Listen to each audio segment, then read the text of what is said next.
Bien, vamos a empezar con nuestro primer invitado, el máster Fernando Carrión. Él es experto en temas de seguridad. ¿Cómo está, máster? Gracias por acompañarnos en este martes. Bienvenido, buenos días, ¿nos escucha? Buenos días, sí, les escucho perfectamente. Muchísimas gracias por la invitación y un saludo a toda la audiencia amplia que tiene. Gracias, máster. Máster, bueno, la situación en materia de seguridad del país cada día es más complicada. El gobierno dice que está haciendo todos los esfuerzos necesarios para combatir la inseguridad, el alto índice de criminalidad que está atravesando el Ecuador.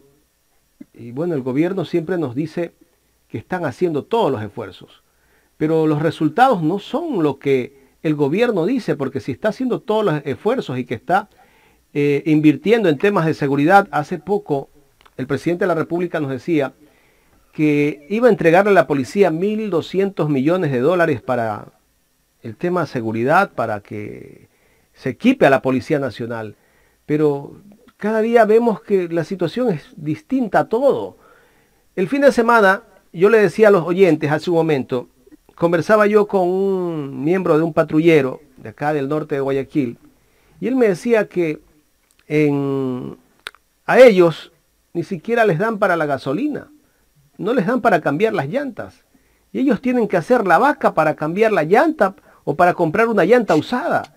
Así anda la policía, mientras las bandas del crimen organizado andan en vehículos 4x4 y full equipo. Bienvenido.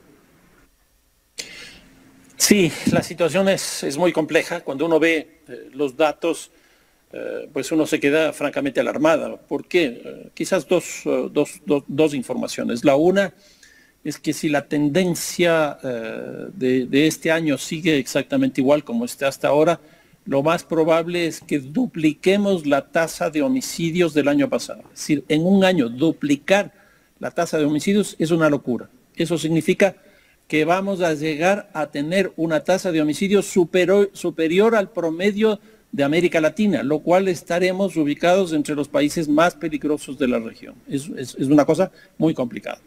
Lo segundo es que no solo que hay más hechos delictivos, sino que cada uno de estos hechos delictivos se hacen con más fuerza y con más estructura criminal que está detrás. Por ejemplo, esto que acabamos de vivir este fin de semana en Cristo del Consuelo es uno de los 75 hechos criminales de carácter terrorista, así han sido calificados por el gobierno, que se han cometido solo en la ciudad de Guayaquil. Y ese es un poco más de la mitad de lo que ha ocurrido en el país. En otras palabras, hay más violencia y cada uno de estos hechos de violencia tienen grados superiores. Claro, lo de Guayaquil creo que es la gota que derramó el vaso de agua, porque nunca antes habíamos visto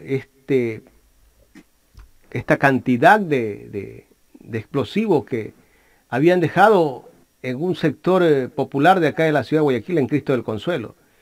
Y bueno, el ministro incluso se adelantó, yo lo decía hace un momento, hablando de que perseguían al alias Cucaracha. Y ayer escuchábamos justamente a la esposa del alias Cucaracha, que el esposo de ella no tiene nada que ver con las vacunas, con lo que está pasando, porque incluso el señor al cual se hace referencia ha sido hasta un taxista. Las investigaciones a veces demoran, y yo creería que el propio ministro como que se ha adelantado a dar ciertos criterios sin tener las pruebas necesarias. Sí, yo creo que eso es clarísimo. Lo que está detrás de este hecho en el Cristo del Consuelo ha sido interpretado desde el gobierno bajo tres hipótesis, que las tres son de orígenes totalmente distintos. Por ejemplo, el ministro del Interior mismo dijo, esto es parte de la guerra de las bandas criminales contra el Estado por la captura de droga. Yo creo que eso está ocurriendo, pero en el caso de Cristo del Consuelo no tiene nada que ver. Nosotros hemos visto coches bombas en Guayaquil mismo, por ejemplo, frente a una cárcel, frente a otra cárcel, frente a destacamentos de la policía, etcétera, etcétera, lo cual sí muestra en esos casos que puede haber una guerra de esas estructuras criminales con respecto al Estado. pero en el caso del Cristo del Consuelo, eso no se perfila bajo ningún punto de vista. Una segunda hipótesis que aparece ahí es que habría una confrontación entre distintas bandas criminales. No está el Estado, es unas distintas bandas criminales. Y se habla de una, de los tiguerones. Pero para que haya una confrontación se necesita mínimo dos. Yo tampoco encuentro eso. Y la tercera es el tema este que se ha instalado con fuerza en Guayaquil y se está extendiendo ya para todo el país, que es el tema de las vacunas, del peaje o la extorsión. Y para eso lo que se hace básicamente son hechos de terror, terroristas, que generen miedo, que generen terror, para que la gente sepa que si no paga la vacuna, ya sabe a qué atenerse. Y aquí ha aparecido el nombre de cucaracha, como si un alias, un seudónimo, ya fuera una causa sujeta a prisión, a un hecho criminal, a un hecho penal. Entonces, yo creo que aquí el problema es que el gobierno está desorientado, no sabe qué es lo que está pasando, no tiene inteligencia, eso es clarísimo. Entonces, salen estas tres hipótesis y ninguna de las tres tiene fundamentos claros porque no tienen inteligencia. Máster, ¿por qué el gobierno siempre tiene que buscar justificar de esa manera cuando hay una inacción de parte de la policía o de parte de la seguridad del Estado en ciertos sectores del país? Yo lo que creo es que el gobierno entró en una política, como se denomina en el argot de la seguridad ciudadana, en una política de mano dura, básicamente eso, y no le está dando resultados. ¿Por qué digo esto? Porque básicamente lo que está trabajando es las declaratorias de emergencia. Ya tenemos 3 en Guayaquil y no se han hecho evaluaciones. Las evaluaciones que hace la policía o el Ministerio del Interior es básicamente decir si hicieron tal cantidad de recorridos, de operativos, se incautaron tal cantidad de armas, se tomaron presos a tal cantidad de personas, pero no se hace una evaluación real en términos de qué ha pasado. Tan es así que se termina una declaratoria de emergencia, vuelven nuevamente los hechos criminales a producirse y tienen que volver a establecer nuevamente la misma política. Entonces, aquí me parece que la mano dura está compuesta, por un lado, con estos hechos de declaratoria de emergencia, que además, si sumamos los que se han declarado en las respectivas cárceles, son mucho más las declaratorias de emergencia y los resultados tampoco están claros. Una segunda cosa es que se crea el Ministerio del Interior, que a mí me pareció que fue una buena decisión, porque se separó dentro del Ministerio de Gobierno la instancia de la política y de la instancia de la seguridad. Eso me pareció muy bien. Pero el problema que ha tenido es que el Ministerio del Interior no se convirtió en un Ministerio de Seguridad, sino en un Ministerio de la Policía. Porque, por ejemplo, ahí debería estar localizado el SNAI. El SNAI juega por su propia cuenta. Cuando nosotros sabemos que hay una gran relación entre crimen y penas, entre el afuera y el adentro de las cárceles. Entonces eso debería estar dentro del Ministerio del Interior, pero está solo la policía. Inteligencia no está dentro del Ministerio del Interior. Entonces, yo creo que aquí tiene que repensar el Ministerio del Interior. Y la otra cosa es que el Ministerio del Interior debería ser en realidad el Ministerio Coordinador de la Seguridad y no esta secretaría que acaban de construir, poniendo a una persona que no tiene la menor idea. Por lo menos yo estoy en el mundo de la seguridad desde hace muchos años y yo no lo he escuchado un solo pronunciamiento a Diego Ordóñez respecto de seguridad y no he leído un solo artículo, menos un libro que le haya publicado sobre eso. ¿Cómo es posible que se ponga en un espacio tan especializado como es el de la seguridad simplemente a una persona del orden político que incluso salió de la Asamblea porque no se sintió a gusto a partir de unas declaraciones que fueron estigmatizadas por sus opositores? Entonces, yo creo que se necesita construir un marco institucional. Me parece que está bien el Ministerio del Interior, pero ese Ministerio del Interior debería hacer 2 políticas: la política de seguridad ciudadana y la política antinarcóticos. Y ahí tener el conjunto de instituciones que estoy diciendo. Y a partir de eso, por ejemplo, coordinar con municipios. Se hizo una reunión en Quito con los municipios que no salió absolutamente nada porque no hay una propuesta. Entonces tiene que tener una política de seguridad y tiene que tener un plan o política de antinarcóticos. No existe ninguna de las dos. Y hay que meterle muchos recursos económicos. Esto no es con discursos. No se, o sea, con decir que le vamos a entregar a la policía $1.200 millones, no pasa nada, porque tienen que entregarle efectivamente. ¿Hace cuánto tiempo se le ofreció eso? Ahora, si ustedes se ponen a ver, el monto simplemente de lavado que maneja el Ecuador es de 4 puntos del PIB. Estos son $4.000 millones. Y si nosotros vamos a dar solo 1.200 millones, yo creo que ahí hay una asimetría brutal. Además de eso es para 4 años. Claro. Nosotros no tenemos guías penitenciarios. Se supone que la relación es de 1 por cada 10. Si son 40.000 las personas privadas de la libertad, deberíamos tener 4.000 guías penitenciarios. Tenemos 1.200. Hasta ahora no se genera un incremento.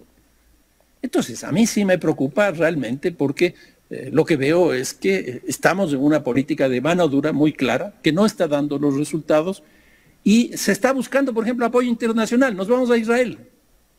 ¿Qué tiene que ver Israel con la seguridad y con la violencia que nosotros tenemos? Después nos vamos a los Estados Unidos, a la Cumbre de las Américas. Queremos que se haga exactamente igual un plan Ecuador como fue el Plan Colombia.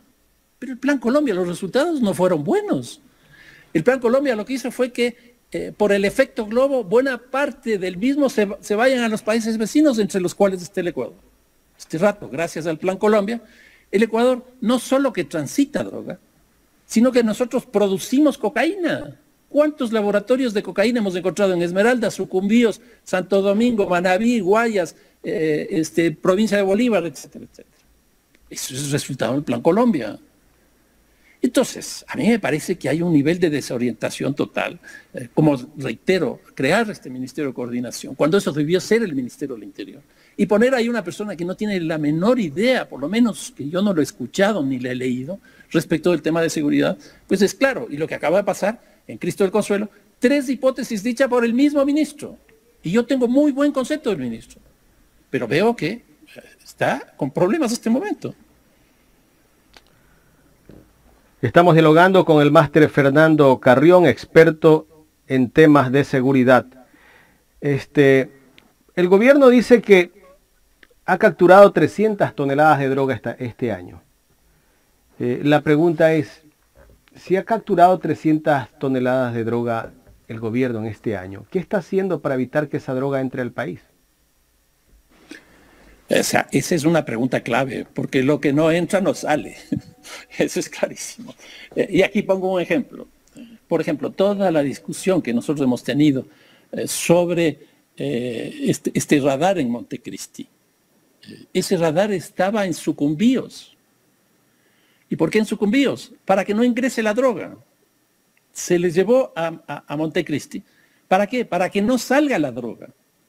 Y entonces aquí viene la pregunta. ¿Por qué restringir la salida y no la entrada? Porque si se restringe la entrada ya no sale. Yo creo que aquí eso es absolutamente evidente. Ahora, que ha tenido un éxito brutal en términos de captura de narcóticos es cierto. Si nosotros vemos el año 2010, por el Ecuador pasaban más o menos 210 toneladas según el Departamento de Justicia. Y aquí se capturaban alrededor de 48. Si ustedes se ponen a ver, hoy día pasan 700, es decir, más o menos 3 veces.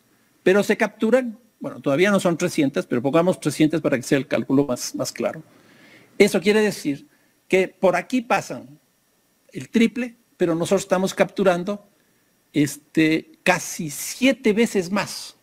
O sea, obviamente que ha incrementado la eficiencia y el trabajo que está haciendo la policía en eso es muy importante. Y aquí creo yo también, como dice el propio ministro del Interior, que hay una reacción de estos grupos frente al Estado por estas capturas. Sí, de acuerdo, pero no todos. Lo que ocurrió en Cristo del Consuelo no tiene nada que ver con eso. Y eso lo digo yo desde afuera, simplemente con información de prensa. Entonces, a mí me parece que no hay que mezclar las cosas, porque si no se termina pues sin comprender lo que está ocurriendo y actuando simplemente por inercia frente a lo que ocurre, y las respuestas que se dan son exactamente las mismas siempre. Esto ya nos dijo Einstein hace muchísimo tiempo: si haces siempre lo mismo, vas a tener siempre los mismos resultados. Y eso es lo que está pasando. Máster, justamente hace pocas horas, otra noticia acá en Guayaquil, sujetos armados ingresaron a una casa y mataron a una familia. Con 20 disparos asesinaron a un hombre de 42 años que registraba 5 detenciones, a su esposa de 37 y a la hija de ambos de 15 años. Se salva una niña de 11 años porque estaba jugando en la casa de una vecina de al lado. Qué terrible, o sea, en medio de un estado de excepción, que creen que tal vez el estado de excepción puede ser la manera de controlar la inseguridad que hay en Guayaquil, pero vemos que no es así. Ya hemos tenido, ayer en el sector de Bastión Popular también asesinaron a 3 personas. Hace pocas horas asesinan a 3 personas más en el sur de Guayaquil, cerca de donde fue el atentado.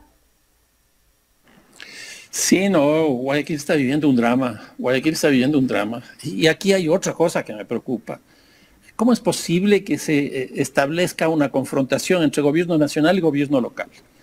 Yo le escuché a la alcaldesa, a raíz de lo que ocurrió en Cristo del Consuelo, salir a decir que ella está entregando $50 millones sin tener la competencia de seguridad. Entonces aquí me surgieron 2 cosas. Una primera, si no tiene competencia en seguridad, que actúe Contraloría. Que actúe Contraloría. Y por otro lado, si ha invertido $50 millones, ¿en qué ha invertido? Porque no se ven los efectos sobre la seguridad. $50 millones no es un pelo de cochino. $50 millones es una cantidad muy grande de recursos. Entonces, esa inversión no está resultando buena. Entonces, habría que hacer, por un lado, que actúe Contraloría, pero por otro lado, habría que ver la eficiencia de esa inversión. Y en tercer lugar, yo creo que a estas alturas politizar el tema de la seguridad como se está haciendo en búsqueda de una reelección me parece más criminal que todos los crímenes que se están cometiendo. A mí me parece que tienen que actuar en coordinación unos con otros. En otras palabras, todos tenemos que actuar aquí, porque está en juego la vida de la gente. Y cuando digo la vida, es la vida, se nos está muriendo. El promedio de personas que está falleciendo en Guayaquil por asesinatos es 3.12 por día. Si ustedes multiplican eso por los 364, van a darse cuenta que esa es una cantidad mayor a la que tuvo todo el país el año pasado. No se puede jugar con la vida de la gente. Máster, en el tema de seguridad, no solamente poniendo tal vez a más policías en las calles, teniendo mano dura contra la delincuencia, se puede contrarrestar todo este problema que tenemos en el país. El presidente de la República hace poco, o su ministro de Bienestar Social, dijo que ellos han invertido en 14 meses de gobierno más de lo que invirtieron los 2 gobiernos anteriores durante 14 años en el tema social acá en el Ecuador. Esa inversión que habla el gobierno se refleja con lo que estamos en este momento viviendo en las calles del país. Yo creo que buena parte de los problemas que vive el país en términos de seguridad, en términos de salud, en términos de educación, tiene mucho que ver los acuerdos que este gobierno hizo con el Fondo Monetario Internacional. Entonces, ¿cuáles son los 2 resultados que el gobierno ha planteado? Uno, la vacunación, que es absolutamente cierto, fue un resultado muy positivo. Y segundo, son los equilibrios macroeconómicos que el presidente los llamó como si fuera a poner en orden la casa. Que creo que fue así también. Pero el costo fue altísimo. No se invierte en seguridad, no se invierte en salud y no se invierte en educación. Y eso es lo que estamos viviendo. Si nosotros entendemos que la violencia tiene 3 matrices principales. Una primera, que es de carácter económico, que es la herencia que nosotros estamos viviendo del COVID, la herencia del COVID, que generó contracción económica, que generó crisis fiscal, que generó desempleo, que generó pobreza. Pues ahí lo que tenemos es un tipo de delincuencia que tiene que ver, por ejemplo, en este caso, con las vacunas, pero también tiene que ver con robos, hurtos y homicidios. Y hay un nivel de organización muy grande en ese sentido. Robo de celulares, robo de computadoras, robo de casas, robo de vehículos, etcétera, etcétera. Una segunda que tenemos, que es muy fuerte, es la que tiene que ver con los mercados ilegales. Y aquí el tema central es el narcotráfico. Yo he sostenido desde hace muchísimos años, y esto ya se ha vuelto una cosa común en el país, incluso presidentes de la República han dicho, El Ecuador está en el medio de los dos países productores de cocaína más grandes del mundo. ¿Qué es lo que ha pasado en estos 2 últimos años? Perú produce este rato el doble de lo que producía hace 2 años. Colombia, en estos últimos 2 años, ha incrementado el 25%. ¿Por dónde está saliendo eso? Está saliendo por el Ecuador. ¿Por qué? Porque la institucionalidad... La droga no solo está entrando de Colombia, sino también de Perú. Sin duda, sin duda. ¿Y por qué entran de Perú y de Colombia? Porque la institucionalidad nuestra es bajísima, es absolutamente precaria. Hoy día, por ejemplo, estamos viviendo una pugna de poderes entre el Ejecutivo y el Legislativo. El Ejecutivo manda una ley, al Legislativo le niega. El Legislativo aprueba una ley, le manda al Ejecutivo, le veta. El Ejecutivo decide cambiar de presidente de la Asamblea, la justicia dice que no, que tiene que ser restituido. Una persona es sometida a prisión porque la Fiscalía y la justicia mismo dice que esa persona ha cometido hechos delictivos en el ámbito del narcotráfico y la justicia lo suelta. El Consejo de Participación Ciudadana dice que tal persona tiene que ir a tal puesto, superintendencia de bancos, por ejemplo. La justicia dice que no. La Asamblea dice que sí, el Ejecutivo dice que no. Esa es la institucionalidad con la que nosotros estamos viviendo. Por eso pasa la droga por aquí. Porque tenemos una institucionalidad absolutamente precaria. No hay Estado de Derecho. Entonces, en otras palabras, y Guayaquil en eso es el espacio fundamental, porque ya decía, 65% de la droga sale por ahí. El nivel de consumo que tiene Guayaquil hoy día es altísimo, porque estas bandas lo que hacen es para buscar adherentes a todo este proceso de exportación, pues en unos casos regalan droga y después van subiendo el precio paulatinamente para también consolidar sus negocios. Y luego está el lavado. El lavado está en Guayaquil. No digo que eso no está en Quito. Y no digo que por Quito no salga. Por Quito también está saliendo por el aeropuerto. Y están entrando insumos para la producción de droga. Y también en Quito se está consumiendo. Por eso nosotros también ya empezamos a tener todo este tipo de cosas. Pero Guayaquil este rato es del epicentro. Y tenemos que poner todas las fuerzas del Estado Nacional ahí, sin confrontaciones con los gobiernos locales, sin confrontaciones. Todo lo contrario. Claro, así como existe esa confrontación acá en Guayaquil entre el municipio o la alcaldesa de Guayaquil y el gobierno nacional, difícilmente se va a poder solucionar el problema de inseguridad que tiene Guayaquil. Pues aquí tienen que trabajar de una manera articulada el municipio, el gobierno, los ministerios, para poder sacar adelante el problema que atraviesa la ciudad. Cada día se torna imposible controlar lo que está viviendo la ciudad. Sí, y aquí tienen que trabajar todos. Tiene que haber un acuerdo con las cámaras de la producción. Tiene que haber un acuerdo con las universidades. Tiene que haber un acuerdo con los colegios, con las escuelas. Tiene que haber un acuerdo con los sistemas de transportación pública, con las empresas de transporte. Tiene que haber un acuerdo con las empresas de policía privada. En otras palabras, no se puede actuar solo. Tiene que haber un acuerdo con la Asamblea. Yo creo que ya no se puede seguir en esta pelea de la Asamblea. Que se sienten y establezcan ahí, necesitamos esta ley para enfrentar el problema del Ecuador. Que se sienten con la justicia, con la Corte Suprema de Justicia, con la Corte Constitucional. Tenemos que trabajar todos juntos tras de esto. Lo que está pasando en el Ecuador hoy día es noticia mundial. Yo tengo relaciones internacionales muy fuertes por mi trabajo. Y no hay día donde me llaman y me preguntan qué está pasando en el Ecuador, que era una isla de paz. Y Guayaquil hoy día está entre las 50 ciudades más violentas del mundo. Y eso no podemos dejarlo a un lado, porque incluso hay mucha gente que ha salido a cuestionar ese tipo de cosas. Nosotros tenemos que conocer lo que realmente está pasando. Y para eso hay que unirse entre todos. Y el gobierno tiene que hacer una propuesta consensuada, tiene que tener un plan consensuado, tiene que pasar de la mano dura a la mano inteligente. Si no, vamos a estar en peores condiciones. ¿Y usted cree que el gobierno tiene un plan para el tema seguridad? Yo le pregunto exactamente lo mismo a usted y le pregunto a la ciudadanía. ¿Conocen de la existencia de un plan? Yo no conozco, porque incluso por estar metido en este tema, yo no conozco. Y la ciudadanía, yo me imagino que tampoco conoce. ¿Por qué? Porque no hay. Y si es que hay, tampoco se ha difundido.